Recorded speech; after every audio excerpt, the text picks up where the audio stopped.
안녕하세요. 오늘은 많은 분들이 정말 깜짝 놀랄 만한 소식을 가지고 왔습니다. 바로 농림지역에도 일반인이 집을 지을 수 있다는 이야기인데요.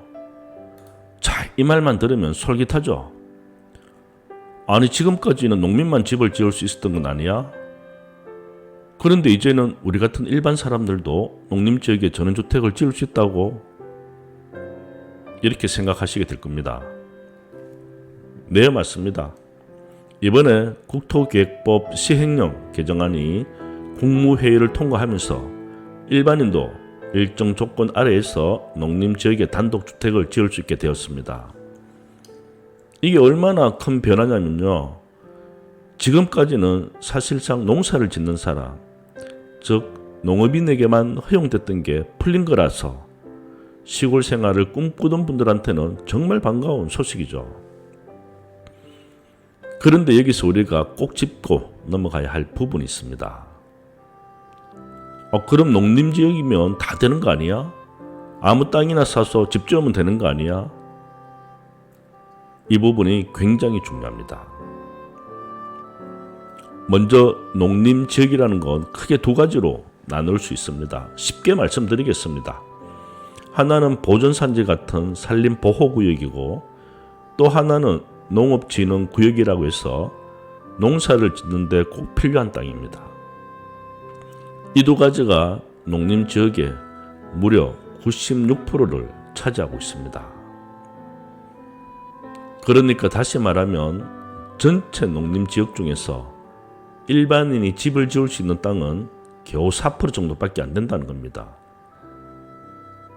이 사실을 모르고 야, 이제 누구나 농림지역에 집 짓는다더라 하고 무작정 땅을 사시면 큰 실망을 하실 수도 있습니다. 여기서 중요한 건 집을 지을 수 있는 4%의 농림지역이 어디냐는 거죠. 대부분은 농업진흥구역에서 제외된 땅 혹은 보전산지가 아닌 완충구역 성격의 땅입니다. 쉽게 말하면 논밭으로 꼭 써야 하는 땅이나 산림보호구역은 절대 안 되고 그 외 일부 지역만 가능하다는 겁니다. 자, 그러면 실제로 우리가 이런 땅을 어떻게 찾을 수 있느냐?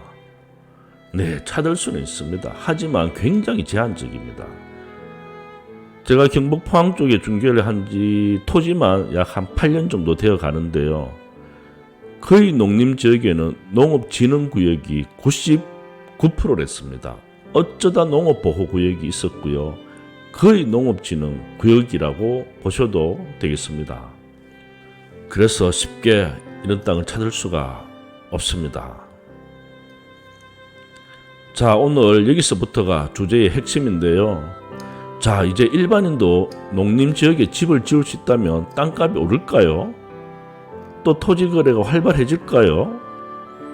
솔직히 말씀드리면 크게 달라지지는 않을 것이라고 보는 게 맞습니다.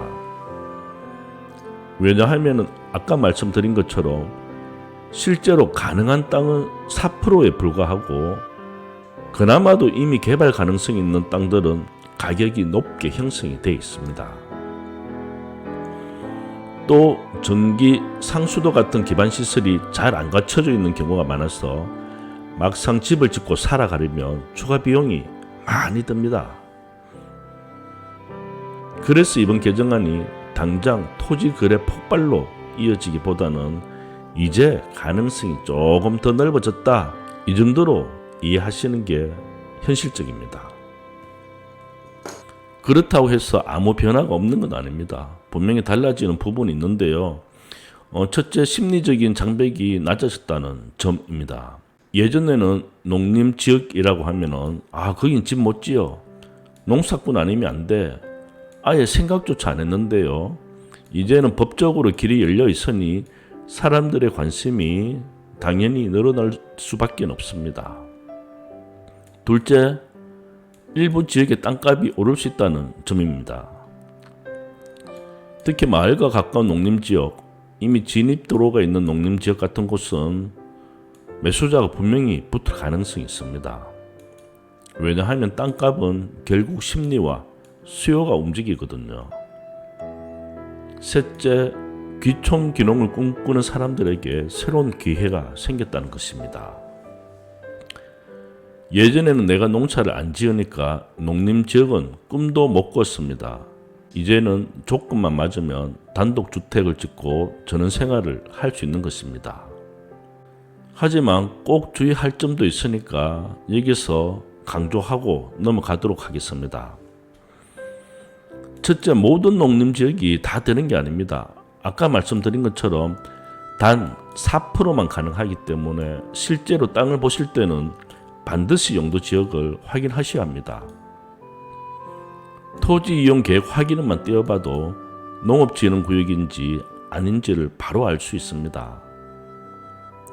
둘째는 건축 허가가 난다고 해서 다 좋은 건 아닙니다. 도로가 붙어 있는지, 상수도와 전기가 들어오는지, 그리고 경사도가 너무 심하지 않은지 이런 것들도 꼼꼼하게 다 따져봐야 합니다. 집은 짓는 것보다 짓고 나서 살아가는 게 훨씬 중요하거든요. 셋째, 투자 목적으로 접근할 때는 신중해야 한다는 것입니다. 이제 집을 지을 수 있다니까 땅 사놨다 오르겠지, 이렇게 단순하게 생각하시면 위험합니다.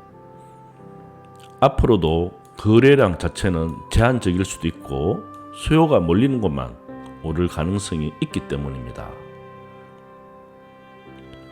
오늘 이야기 핵심만 다시 짚어드리겠습니다. 농림지역도 이제 일반인 단독주택이 가능하다. 하지만 전체 농림지역 중에서 실제 가능한 건 고작 4%다. 그래서 토지거래가 폭발적으로 늘어나지는 않겠지만 일부 지역에서는 관심이 늘어나고 가격이 오를 가능성은 있다. 집을 짓고 싶으시다면 반드시 용도지역, 기반시설, 입지 조건을 꼼꼼하게 확인해야 한다. 이렇게 정리할 수 있겠습니다. 여러분, 이번 제도 변화는 분명 큰 의미가 있습니다. 그동안 닫혀있던 문이 조금은 열린 거니까요. 하지만 우리가 현실적으로 접근할 때는 항상 꼼꼼하게 따져보고 움직이는 지혜가 필요합니다. 오늘 영상이 농림지역에 대해 궁금하셨던 분들께 도움이 되셨길 바랍니다. 앞으로도 시골집, 전원주택, 토지정보 알기 쉽게 풀어서 전해드리겠습니다. 시청해 주셔서 대단히 감사합니다.